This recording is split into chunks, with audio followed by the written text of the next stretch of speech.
Free visa.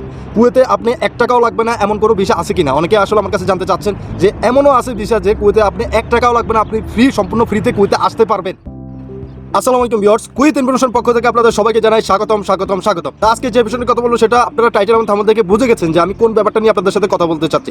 ঠিক আছে, এটা আসলে আমাদের বাংলাদেশের ক্ষেত্রে বিভিন্ন দালালের কারণে বিভিন্ন পার্টিসিপেট কাকা খালু দুলাভাই যেটাই বলেন, আপনার মামু যেটাই বলেন, যাদের মাধ্যমে আপনি আসেন তারা আপনাকে ঠকিয়ে আপনাকে ভিসাগুলো দিচ্ছে। বিশেষ করে খাদেম ভিসা যে বিষয়গুলো আছে এগুলো সম্পূর্ণ দায়িত্ব নিয়ে থাকে একজন কুয়েতি, যে পার্সোনালি তার একজন ড্রাইভার আনবে, পার্সোনালি একজন খাদ্যাম আনবে, পার্সোনালি তার ঘরের জন্য কোনো কর্মচারী আনবে, সম্পূর্ণ কিন্তু সে ফ্রিতে, কস্ট অফ ফ্রি, সম্পূর্ণ যে কষ্টে লাগে সম্পূর্ণ সে সরকারের প্রদান করে সে আপনাকে এই কুয়েতে নিয়ে আসার জন্য প্রস্তুত থাকে। কিন্তু আপনি বিভিন্ন লোকের মাধ্যমে, বিভিন্ন দালালের মাধ্যমে পড়ে থাকার কারণে আপনি এখানে টাকা দেওয়া লাগতেছে।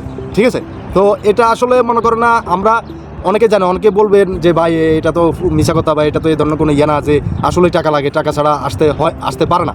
তো এটা আসলে আমি বলতে চাই যে এটা ঠিক আছে, আপনি যার মাধ্যমে আসেন, বা আপনার ভাই বলেন, আপনার মামা বলেন, খালু বলেন, যেই বলেন, যার মাধ্যমে আপনি আসেন সে কিন্তু টাকাটা নিয়ে থাকে। কিন্তু কোনো কুইতি, বিশেষ করে স্পেসিফিক কোনো কুইতি, মানে 100-এর ভিতরে আপনার 70% কুইতি টাকা নেয় না, বাকি 30% এসব ভিসা নিয়ে বিজনেস করে, ব্যবসা করে। কিন্তু 70% কুইতিরা এসব মানে ভিসা থেকে টাকা নিয়ে থাকে না, তারা সম্পূর্ণ A to Z, আপনার টিকিট, আপনার মনে করেন না, আপনার ভিসা প্রসেসিং, ভিসার যে ফি, সরকারি যে ফি, আপনার মেডিকেল, সব কিছু একজন কুইতি দিয়ে থাকে।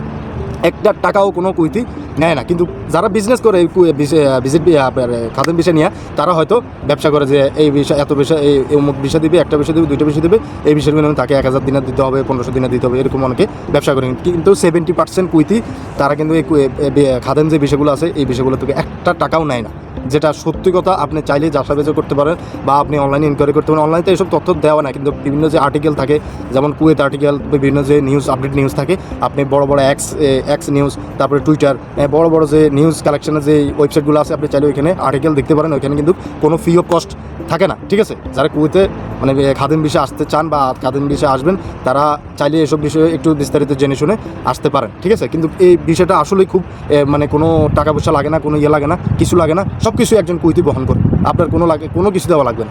জাস্ট আপনি আপনার যে কাজের ইয়েটা, আপনি ড্রাইভার ভিসা আসবেন, খাদেম driver visa, house driver visa, আপনি ড্রাইভারিটি শিখবেন, আপনি এক্সপার্ট আছেন, কাজ সব কিছু বোঝেন, আপনাকে সম্পূর্ণ তার খরচ বহনে আপনাকে নিয়ে যাওয়া হবে, তা আপনাকে নিয়ে যায়।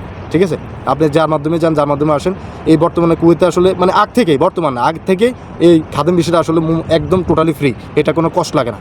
কিন্তু যারা ব্যবসা করে তারাই একমাত্র টাকা নিয়ে থাকে, কিন্তু 70% কুইতি এই খাদেম বিষয় থেকে কোনো টাকা পয়সা নেয় না। এটা আপনি চ্যালেঞ্জ দিয়ে আমার সাথে বসতে পারেন, আমার সাথে করতে পারেন। আমি চাইলে, অনেকে আসলে আমার ভিডিওর কমেন্টে করেন আমি যে না বুঝি না আসলে কথাবার্তা বলি। আসলে ভাই, আমি যত ইনফরমেশন আপনাদেরকে ভিডিওর মাধ্যমে দিই, সম্পূর্ণ নিউজ, সম্পূর্ণ ইনফরমেশন আমি কালেকশন করে, সাজেশন করে, কথাবার্তা বলে, বুঝে শুনে আমি আপনাদেরকে কথাগুলো বলি। আমি কোনো উল্টাপাল্টা কোনো রিয়েকশন দিই না, উল্টাপাল্টা কোনো কিছু বলি না। আর কি, আপনারা চাইলে এ ব্যাপারে মানে করে যাচাই বাছাই করে আপনারা আসতে পারেন। আজকে ভিডিওটি সবার থেকে সুযোগ দেন। আল্লাহ হাফিজ, আসসালামু আলাইকুম।